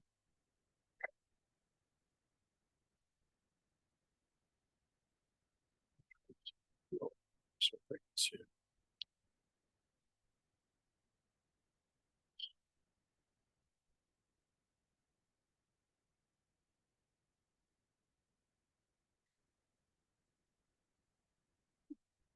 It's the stuff that's left there. That's what I'm proposing. I'm okay with Jason's numbers because I feel like Prevo was too conservative for many years. Yeah. I just feel like catching up the last couple. I'm okay. Are you at all concerned at the message that we're sending to the other departments? Or do the other departments have anything to say on this? Is this gonna make you frustrated that we told you to keep it to 5% and one of the departments is coming in at 29? I know, this is an informal survey. Chris, I have something to say. please do. That's why we have you here. Well, that's why you hired me, so I'm about to do what you hired me to do. I've had the opportunity to look back through like 20 years of records that the town has kept. And a perennial issue has been, what are we gonna do about Etna? Town board members, town supervisors, long before any of you have grappled with that problem. About 8 or 10 years ago, the town board decided to cut Etna's budget fairly substantially, sort of like what you're talking about doing now, in hopes that they would start doing what a fire department is supposed to do, which is go to calls, go to every call. You got 3 fire departments here. They go to every call that they're sent on. Okay, the only department in this town that does not, has not, in my opinion, will not be able to, is the Etna Fire Department. They've got a contract with the town saying they will respond to all calls generated by the 911 center. They don't do it. Jason was able to get their own records of who went on all the calls until the end of October. I've looked through just a couple of months, those, the last couple of months, because their statement is we're getting better. Well, I'm seeing like for 8/5 to 10/29, like about 80% no response. Okay, that's not getting better. That's not going to chest pain calls, not going to hemorrhage calls, not going to breathing problem calls, not going to convulsions, not going, these are not, they've chosen for years not to go to alpha calls, even though those sometimes turn into something a lot more critical than what the dispatcher initially thinks they're gonna be. But these are calls that are dispatched as serious EMS calls. They're not going. Nobody's going from Aetna. Fortunately, because there is a mutual aid agreement in place, EMTs from either Freeville or Varna are going and they're covering the call. Now, many of the calls where I've got the names here, that there were 2 difficulty breathing calls, 9/28 and 9/30, Linda Fenner went. 1 responded from the Aetna Fire Department. Linda Fenner is great. Linda Fenner lives and works in McLean. By the time she gets there, certainly the EMTs from Varna and or Freeville have gotten there, stabilized the patient, taken care of the job, and most likely the Dryden ambulance has already transported the patient to the hospital. They're non-functional, okay, dysfunctional. Okay, so my advice is don't contract with them in 2025.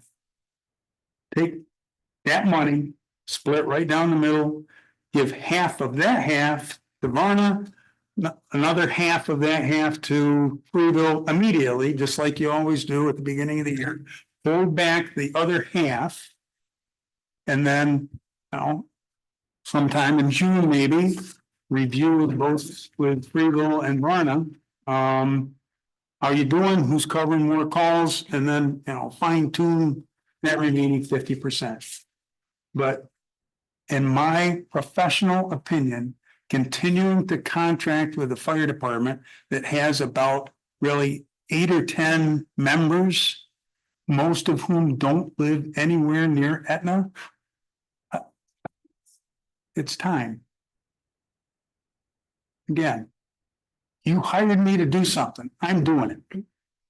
It's up to you. You're the authority having jurisdiction. You get to make these decisions. I don't. If I was able to make that decision, you know what my decision would be. I would do what's in the best interest of everybody in the town of Dryden. Because right now, you got a significant chunk of the town of Dryden that if by the goodwill of the Varna and the Freeville fire departments, those people are getting coverage.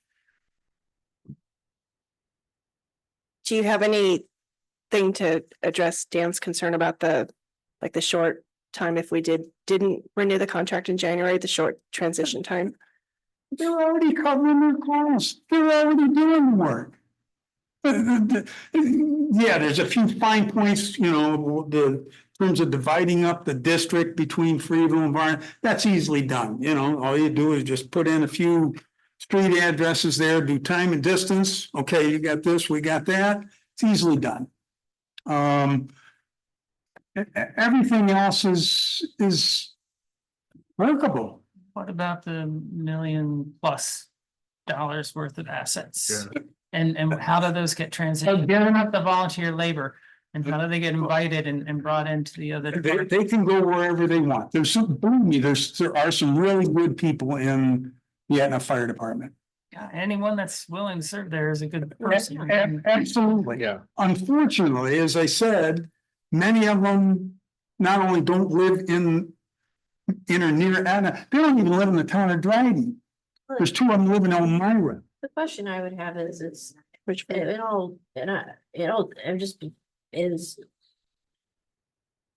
how is doing it now is harder than doing it in 6 months? Or are we gonna have the same conversation in 6 months and then in 12 months? Because it's hard, but it's $250,000. It's a lot of money.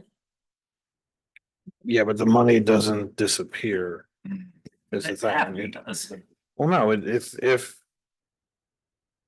If we end up exiting the contract. Then they're not able to provide service in the town, and then there's.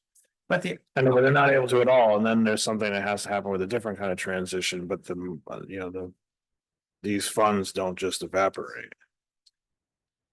the nine, say we gave them operational funds. For Right, the 6 that's what I'm months of the talking year, about. that would evaporate. I mean, Um, not evaporate, but it'd be used for whatever they plan to use it Yeah, for, if training, it's- Yeah, if banquets, it's, you know, what, maintenance, the various things that they have. which things that you are things that you'd spend, you may spend that money anyway. But how's this gonna be easier in 6 months than it is now? It's hard no matter what, I guess is my.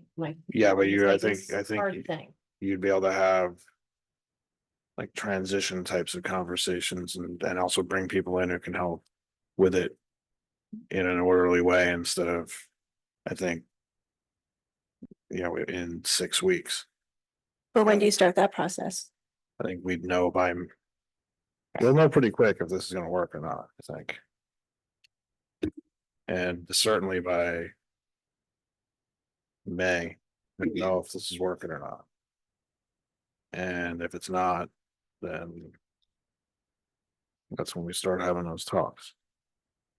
But by it, you're saying strict performance standards. Yeah, Which their lawyer's gonna come back and say, you can't write they that. don't down. have to sign the contract then. That's how it goes.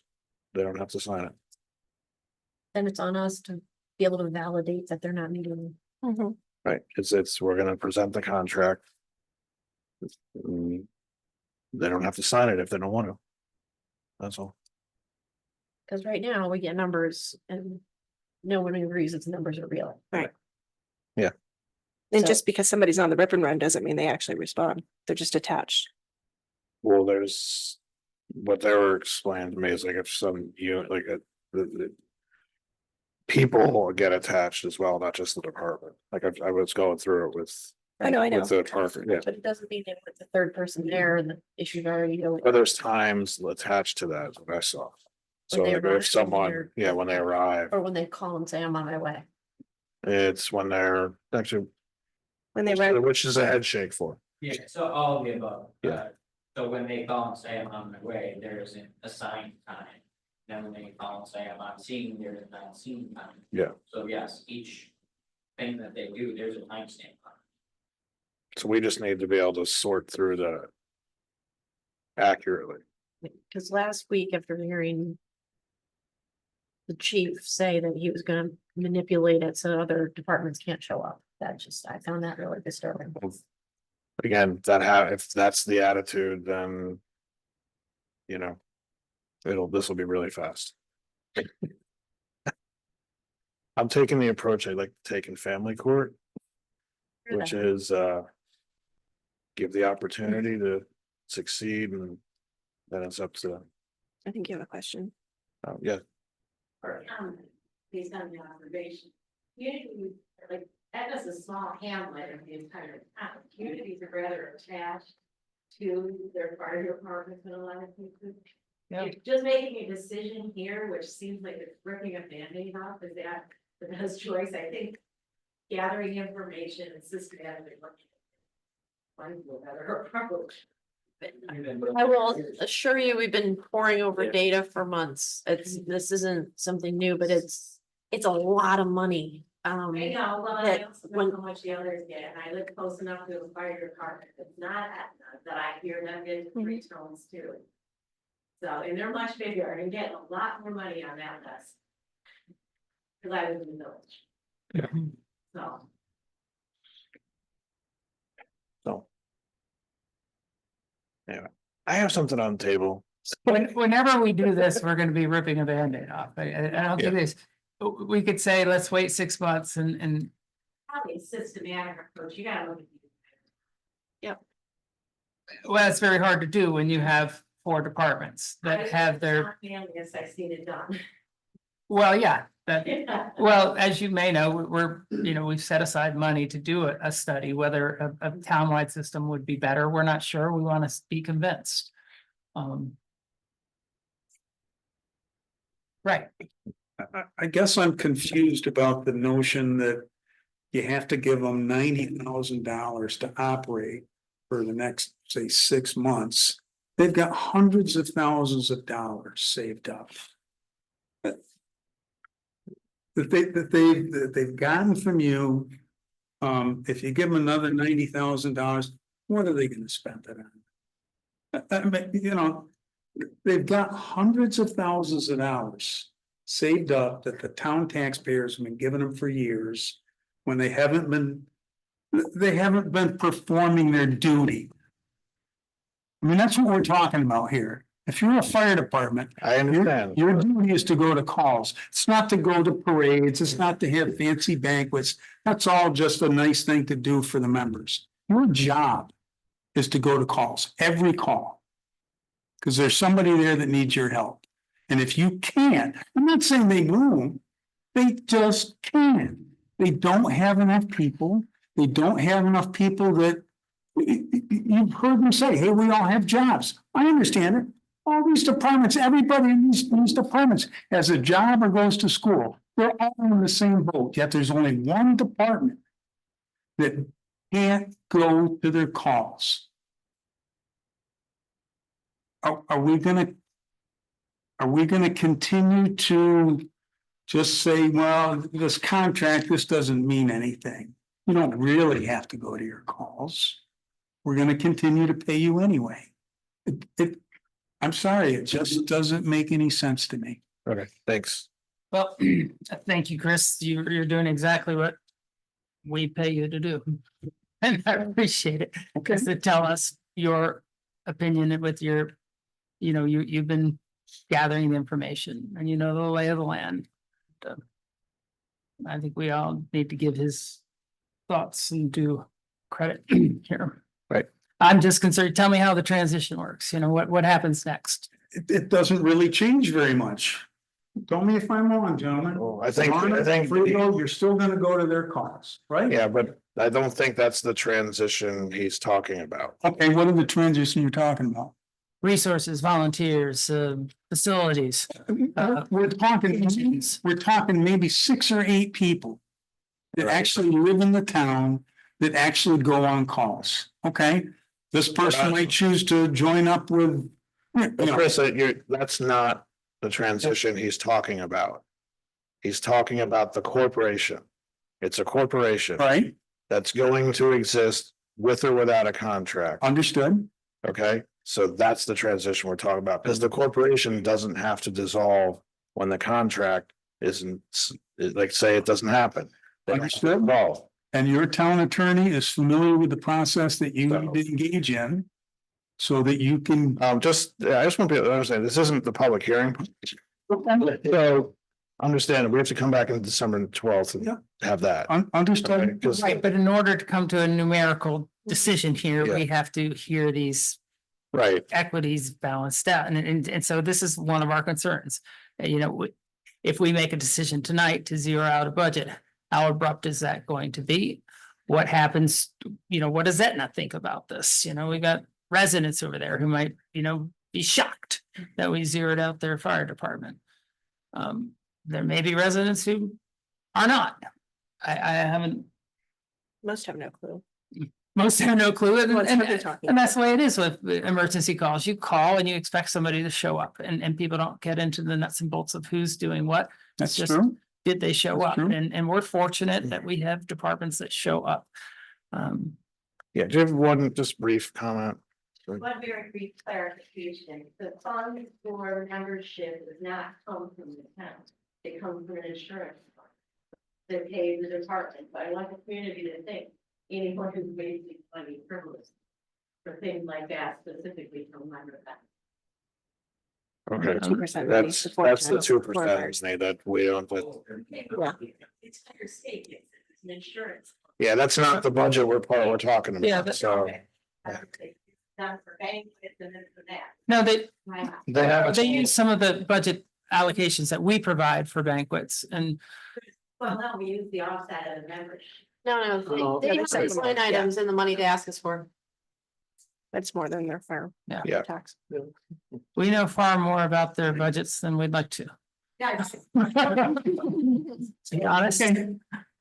Yeah, So, okay, so.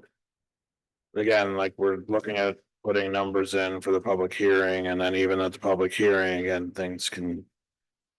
You can go through this whole bit again about, are we gonna admit, they might not even want one by that point, who knows? So we need to put numbers in to publish for a public hearing for December 12th, and then we're gonna go through part of this conversation about even whether or not, again. and we can come back and adjust those numbers at the public hearing ourselves. If we want to change them one more time. Yeah. So, but if you have ones that you want to make the final now, but really, it just seems like we're just really addressing.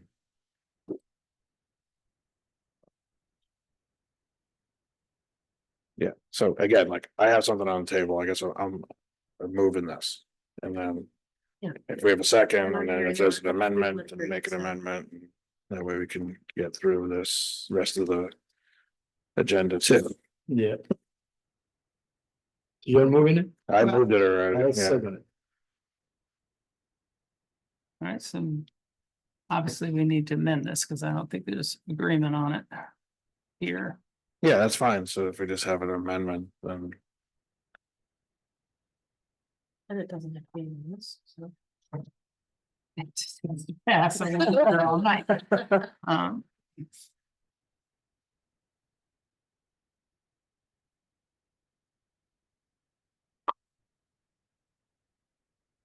And we've determined that we don't have to allocate all this money. I'll double check with Amanda, but I don't think we have to because there's no other way we would have ended up with a balance in this, this fund in the fire protection district. Anyhow, it's just, that couldn't have come from, yeah, $300,000 doesn't come from, workers' comp costs $500 less than we thought. Mhm. That's not how it happens.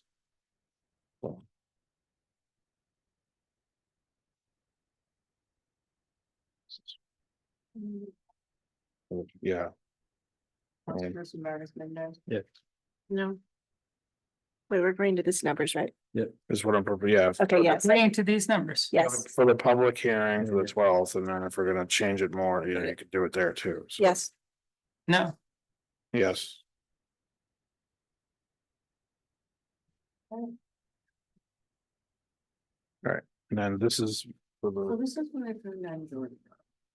So after they passed the resolution with the day last week, then we passed. the student lead agents.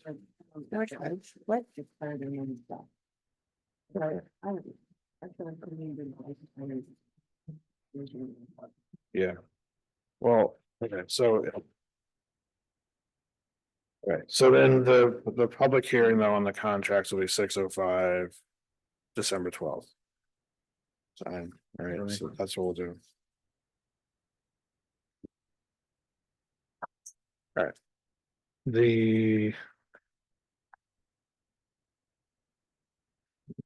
Yeah, we need, I think for the Freeze Road thing, we're gonna need whatever B and L has.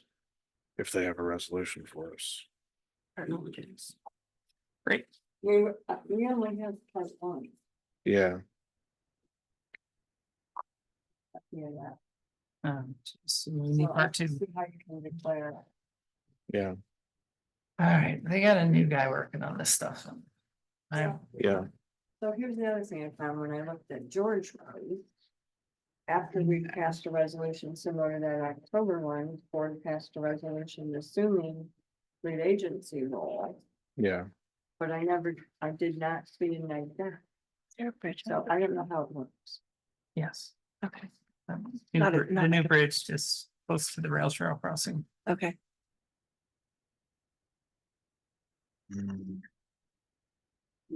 Yeah, I mean, if he has things that he didn't send to us, I mean, you can always schedule an emergency meeting.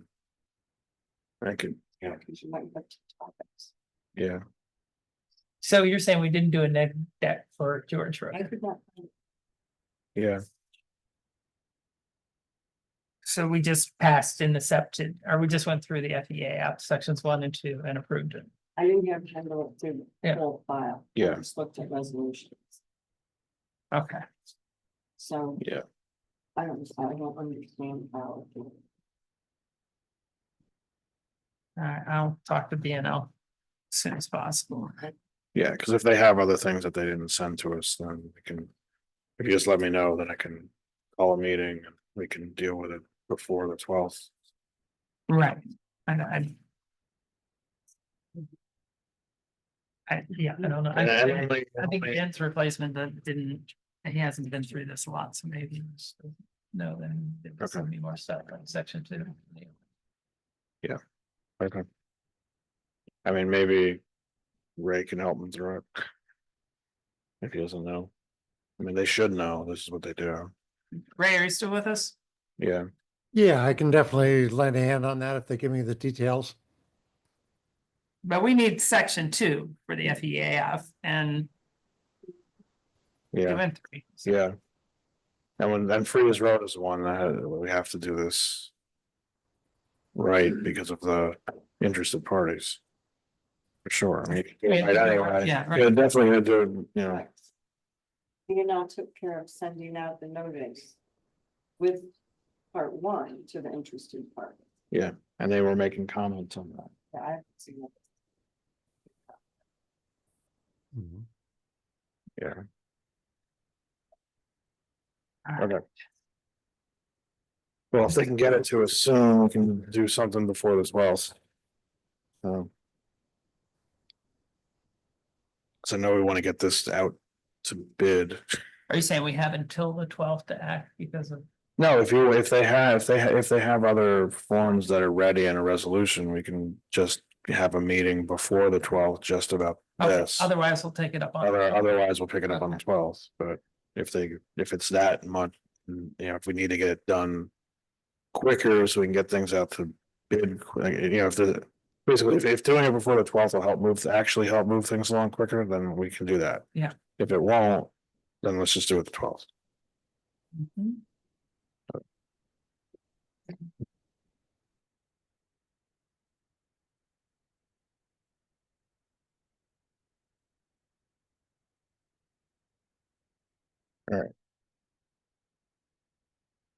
All right, so then we just have the committee updates, if you have anything you want to share, and then citizens privilege.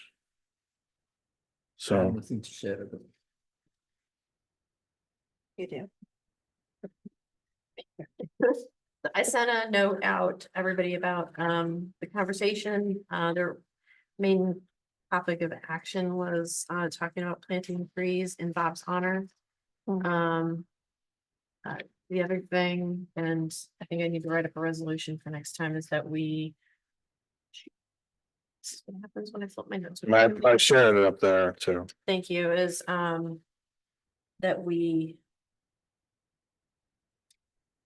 Move Kate McGee to a voting member and move Naomi Cater Szymanski to an alternate, but But that's something we do at the board meeting, I think. yeah, so we Yeah. need to write that up. Okay. Um, Climate smart. Yep, I'm Um, sharing it up there too. Okay, so the energy upgrade at the DPW office is expected to be completed by the end of this year. I believe they're just installing the heat pump. So Okay. that's almost done. And then the rest is all personnel, moves and resignations. John Kiefer's resigned. He was a founding member, so he's done a lot. So we're probably requesting a resolution next month to recognize his contributions. Tom Sinclair he was our village rep, Village of Dryden rep. He's not gonna be running, or he'll be stepping down from his position in January, so he also has to leave our task force. And then Alice Green will not be chair next year. But we have a plan for Gina Cassidy to be in that position. She'll be awesome. Okay, good. Planning board, we are. Having conversations about how to do the zoning rewrite.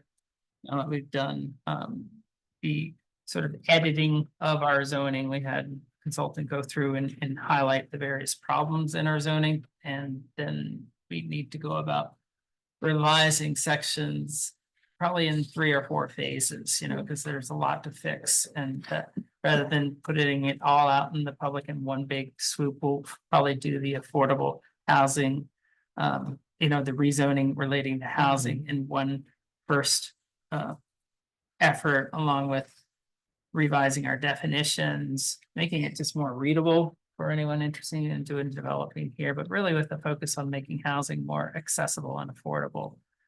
And also dealing with the moratorium that we have on crypto mining and data processing.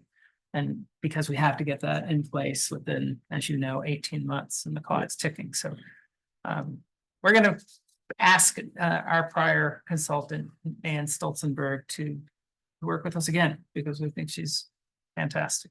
And, there will be 2 vacancies on the planning board come January. They may be 2 alternates or 1 alternate and 1 voting member.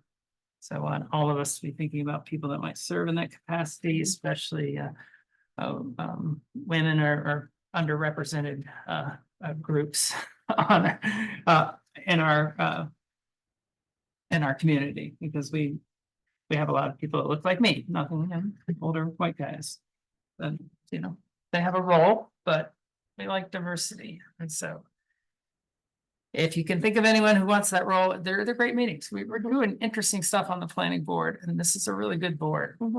Yeah, you were there for part of the meeting. Yeah. I love them. Yeah, it's good stuff. Rail Trail is, we're looking at what we consider phase 3, which is the completion of the trail and applying for a TAP grant. Much like the money that came in for the sidewalks on North Road, we need to get another transportation access program grant from the state. And so that's one of the things we're starting to outline for as a committee. And we also need a feasibility study for some washed out areas that need to be repaired near the NYSEG Pinckney Road parcels. So that's a priority, and we're doing some exciting stuff, working with the student team on that washed out area from Cornell to do some engineering work for us and design work, which is some good stuff. The group's moving forward without our wonderful former leader, Bob Beck. We miss him, but the good news is this group is continuing on with a lot of energy. And that's all I got to say about that. Right, and then for the Ag Committee canceled their meeting, so no report for that. And the ROIC, the meeting in October was about the CHA choice and agreement. And then they moved the November meeting to December 4th because of the holiday. So I got a question. The client committee is no longer working, right?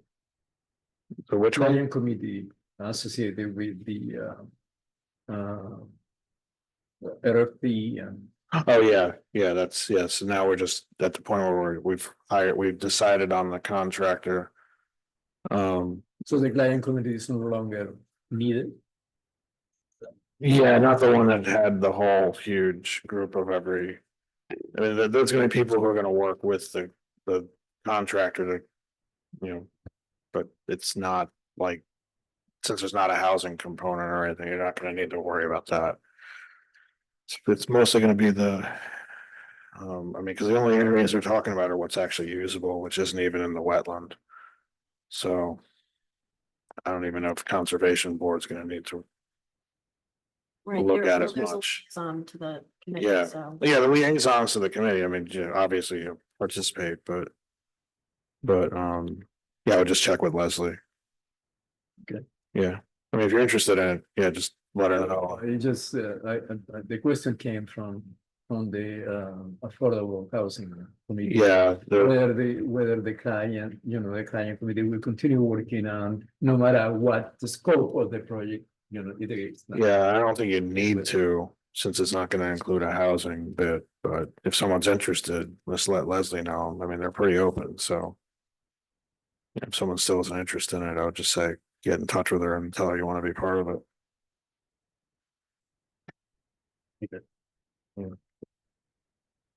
We have a RFP for the dog control officer. Do we do anything before the end of the year or in January or? We have two. We had received two, I guess, bids on this, so we have to. The one of them is just checking into some things some more before figuring out if they can actually do it. So when I hear from that, then we'll schedule like an interview Okay, with them both. And then we'll select, I think, before the end of, probably by the 2nd December meeting. okay.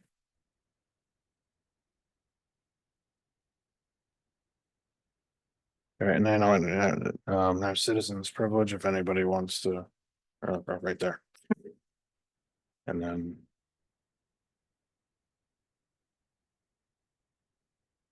Yeah, if you want to come on up, yeah.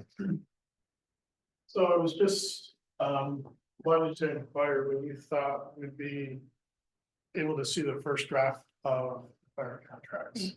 Just so we don't run into the same thing we ran into last year. We actually have time to review it, see it before the end of the year. Yeah, the only amendment to the other three is gonna be the number, but I can still send it to you. Okay, so contract would pretty much stay the same, just the number of it. Yeah, Okay, Aetna's the only one I'm proposing any changes to, and it's just a couple, okay. so. And I've heard through the grapevine that there's a study potentially you guys are gonna invest in to check the feasibility of the district.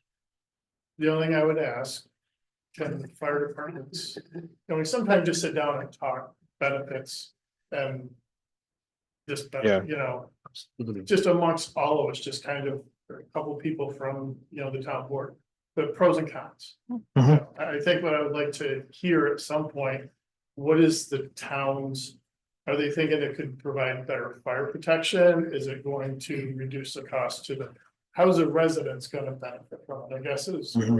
So that's what the study's That's gonna the tell us, study. right? It's a I grant, just didn't know, you know, my understanding, it's a grant to do a study that would tell us that, and it would be valuable information for the fire departments, for us, for Oh. everyone, regardless, right? Yeah, but part of the study, I mean, I imagine they gotta talk to everybody anyway, so it's just, I just didn't know, Yeah. like, you know, we have to find who's gonna, a contractor to do the studies still too, so. it just would be nice to hear the thought process on the other side. Yep. That's all.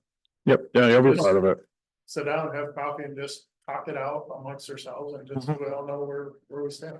Yeah, I mean, I think, you know, some of the cons. Just from tonight, But- in terms but of, you know, how difficult this style of financial oversight is. When, you know, we're responsible for $1.6 million being allocated. And, we have, you know, a sort of tenuous, connection with how it's spent at best.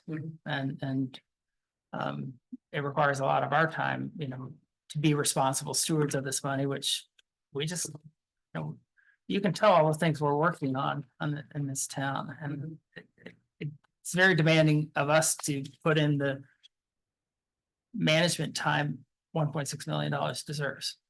And so, you know, we wind up working off very broad metrics, you know, like how much should a fire department budget increase, you know, and, you know, can we set, you know, guidelines for the departments? And, you know, some are, you know, as we just seen tonight, you know, when those metrics aren't met, what do we do? Do we just say we didn't mean it?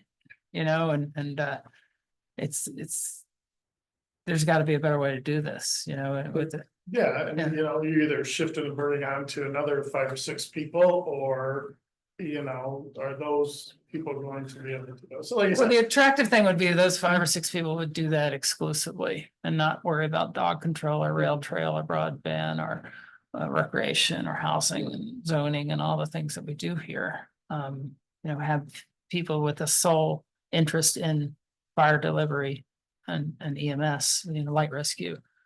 focused on that and then accountable to the taxpayers. You know, they stand election and I'm part of the McLean Fire District, so I kind of know how this works. But there is some you that know. work really well, Yeah. and there's some that, you know, I just said, somebody told me that Richford is looking to build a fire station. Commissioners approved 98% tax increase. You know, so Does the public come out and vote? I don't think they have to. They Yeah, have to, on the budget, For the yeah. Budget yeah. they do, the public. just like a school district, yeah. Yes, Mhm. the school Yeah. district. And they can bond, Learning you know, as much as, you know. so when you need equipment, you can put out a bond and we can't do that with our current arrangement. Okay, like I said, learning and trying to do as much research on a district as well. Well, and the beauty of, if we have a grant for someone to come in and look at it, would also be to understand like how it would benefit you or not benefit you, right? It just because a study is being done doesn't mean it's automatically gonna be. what No, you and want. I didn't say, but it just would be nice to thought process that got us there. It's like That's- more information can't hurt. The other thing is, I don't know if you guys may or may not know the answer, how does it affect like Village of Greenville, Village of Drive? Do they stay their own entities or do they become part of the district or is? We need the villages to Yeah. buy in on Yeah. it. We would absolutely do that. And so there are a lot of stakeholders who have to be supportive of this for it to move forward. On the fire department side. Well, it's nice to be able Stakeholders. to engage in conversation about this, so like I Thank said, if at some point if we can. You know. Just be kept in the conversation instead of on the sidelines. You bet. Yeah. Thank you. Yep, thanks. Is there anybody else who? Anybody else here wants to? Or anybody on Zoom?